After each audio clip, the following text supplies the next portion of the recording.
Hey, my name's Shovel. The name of the channel is Shovel, and today I'm out here in the middle of Eastern Washington for like 3 reasons. One of them is that my man SN95 Power Channel called me out for having garage queens, and he's right. He's completely right. These cars are for driving, so we ought to have a good time with them. Second reason is I'm going out to the Rosalia car show in Rosalia, Washington, because I got invited to go out there by the guy that owns the Rose's Garage Pizza place. He's a swell dude, and even though I don't usually do car shows, I figured I'd come on out, have some pizza, enjoy myself. Third reason has to do with this crap right here. Yeah, I got gaffer's tape, I got yarn, and I got scissors, and I got this guy right here, and more importantly, I got a hole. Yeah, look at that hole right there. So the deal is that I did a video a couple weeks ago in which I was demonstrating the functional and not so functional holes all over these old cars where air is supposed to potentially travel in and out of them for so-called race car or performance reasons. But there's also some debate as to how effective they really are, and even which direction the air flows on them. So we're not going to focus on those guys today. We're going to focus on these guys right here in the hood. Because of where they're located, some people think that they're going to receive air going into them because of air kind of like bunching up against the windshield, creating like a high pressure area here and somehow getting them sucked back down into there. And other people might think that air gets into the front of the car and creates a high pressure area underneath the hood. And so you want to relieve the pressure and also the heat that is underneath the hood and comes out of them. Now, of course, most people think, oh, it's just a styling thing and it really has nothing to do with airflow. And that's probably the biggest factor, is it's just a styling thing and has no real purpose. But there is a hole that goes from under the hood to through here. So let's finally answer the question, which direction the air flows. And I guess that's it. Let's answer the question of which direction the air flows. And I'm going to do that using yarn. There's quite a lot of wind right now, so I apologize if this audio gets all blown out. I might have to do a voiceover later. So as you can see, I've got this gaffer's tape holding this yarn just outside of this little hole right here, and this hole travels through to the other side. And then I've got 3 pieces of yarn that are poked through from the inside out. I've also removed the little grill that's in here because I think the grill might kind of mechanically grab onto the yarn and prevent the yarn from traveling in the direction the air is actually traveling. I've also got these 2 pieces of yarn outside of the hole, and we can see if those get sucked in as I travel down the road at speed. So we should be able to answer, hopefully with a fair amount of conclusivity, about whether or not air travels that way or this way on that hole.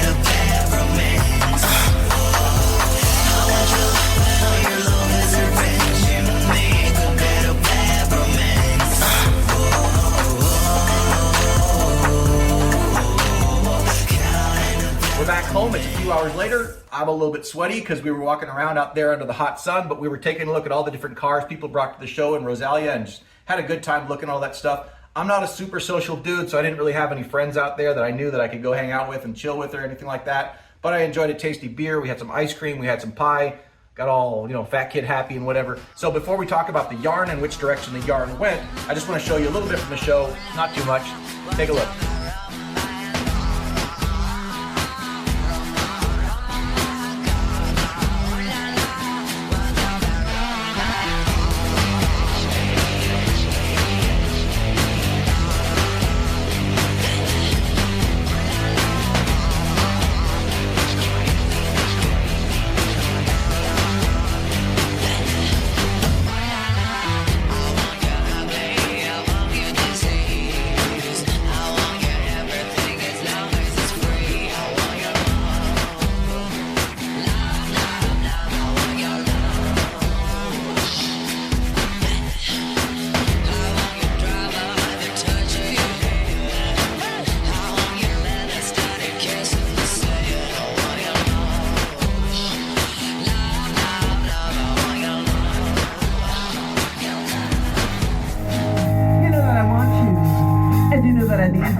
could see reasonably well from the driver's seat what was going on, and so whenever we were going the speed limit out there, and definitely not more than the speed limit, whenever we were going the speed limit out there, I could see the green piece of yarn get sucked inside of the hole there. And then if we slowed down, there were certain speeds at which it kind of got coughed back out, but for the most part, it got sucked in.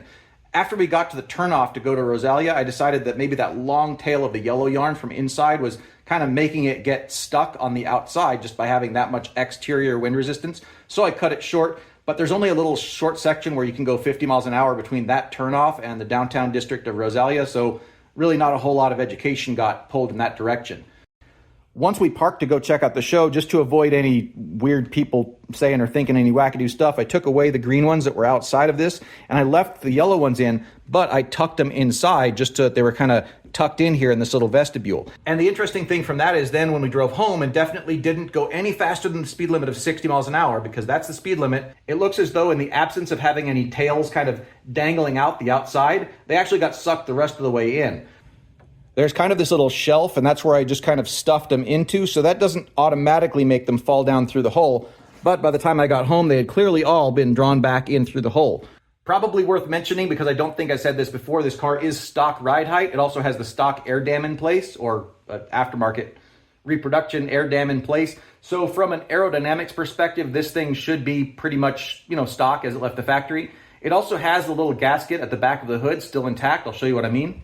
So that whole rubber thing right there is all intact, and there's nothing weird about how the hood sits, so that does close off, at least reasonably well. So I have to conclude that at highway speeds, these are in fact inlets. I gotta level with you, that's not what I expected. I sincerely thought that all the high pressure air getting blown in here and down there and everything would create like a high pressure area under here, and they would just want to be shooting out of those holes. But the yarn don't lie, so you got to update your preconceptions whenever you get new data that is provable, and I think that's kind of provable. So I don't know where the air goes after it gets inside there, and I don't really have the time or the money or any equipment or anything else like that to do any further studies on it, but I thought you might find this interesting. Anyway, check out SN95 Power Channel. I'm going to go ahead and put a link up there to it. That guy, of course, gave me some crap for having garage queens, and he's right. That is kind of a garage queen. Money, pretty much money.